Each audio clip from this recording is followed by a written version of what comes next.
A breakthrough in the wars in the Middle East tonight, with the Israeli Security Cabinet agreeing to end the fighting with Hezbollah in Lebanon. Over the next 60 days, Israel will withdraw its troops after invading the country nearly 2 months ago in response to almost a year of rocket attacks from Hezbollah based in southern Lebanon. President Biden said the ceasefire is a crucial step towards achieving peace and prosperity in the Middle East. Well, the deal would see Hezbollah fighters moving some 30 kilometers away from the Israeli border north of the Litani River. Israeli troops would then gradually pull out of the country. A UN force would remain in the south, and over time there'd be an increased Lebanese military presence there too. In a moment, Hugo Buchega will have the latest from Beirut after a day of intense Israeli airstrikes ahead of the ceasefire announcement. And Lucy Williamson will be reporting on the Israeli communities now hoping to return to their homes in the border region. But first, Sarah Smith is live in Washington, where President Biden has just been giving details of the truce, which was brokered by America. Sarah, President Biden called this a good day. Yes, and said that he had very good news from the Middle East. This has taken months of really intensive diplomatic effort from America and some other allies to get to this point. And President Biden is, of course, very relieved to be able to announce this just before he's getting ready to leave office in a couple of months' time. So I think he was very pleased to be able to say that both Hezbollah, and Israel have accepted this deal to end the conflict and to allow all of those people who have effectively been living as refugees in both Lebanon and Israel to return to their homes. Effective at 4 a.m. tomorrow local time, the fighting across the Lebanese-Israeli border will end. Will end. This is designed to be a permanent cessation of hostilities. What is left of Hezbollah and other terrorist organizations will not be allowed. Well, I emphasize, will not be allowed to threaten the security of Israel again. So what the deal will involve is Hezbollah moving its forces north about 30 kilometres and having to remain there while the Israeli army pulls out south back into Israel proper. And that will be policed by the Lebanese army and other international allies.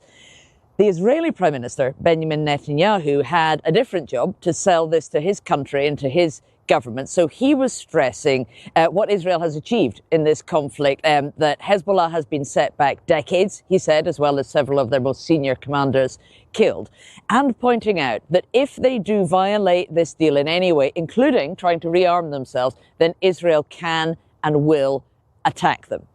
Now, it was really interesting when President Biden was speaking here at the White House just not that long ago. He also said that he now wanted to make another serious push, to achieve a peace deal in Gaza. He's got 2 months left in office, but he thinks it's worth entering those talks now in order to try and do that.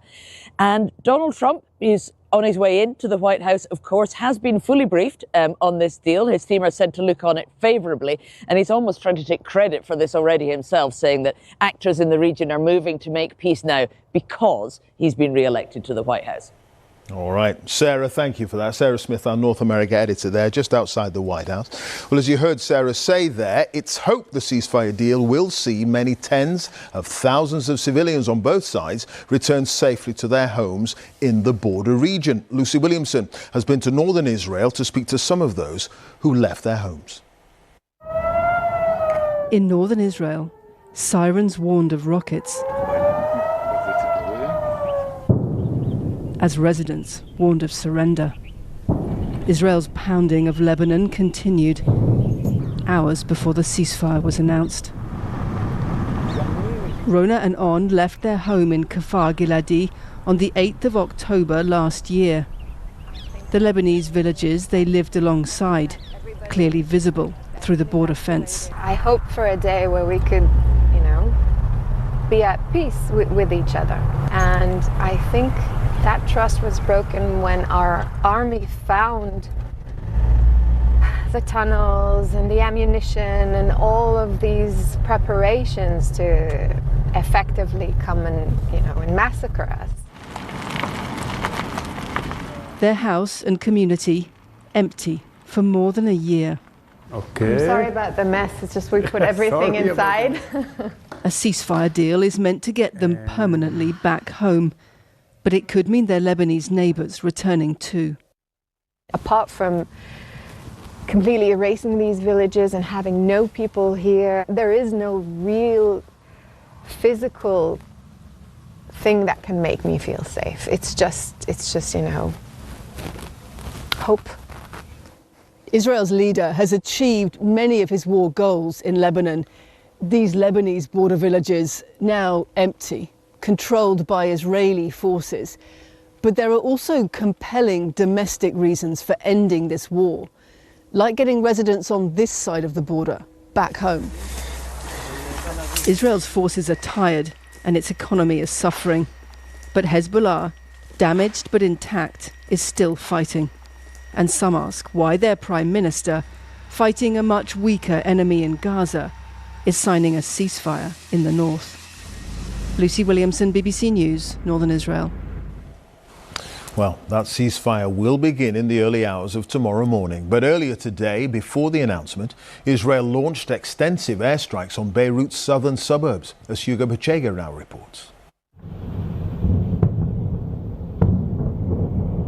As Lebanon waited for a ceasefire, the war didn't stop.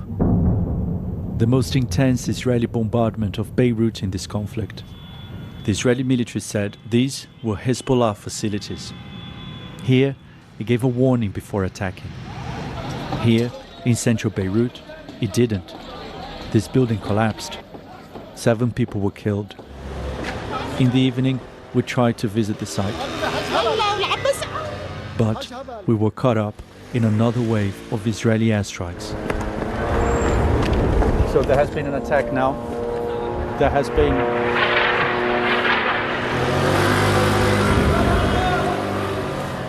We're now hearing several explosions after an evacuation warning was issued by the Israeli military. We've been trying to get to the site of one of the attacks, but we've been told that the site had been evacuated because of those warnings.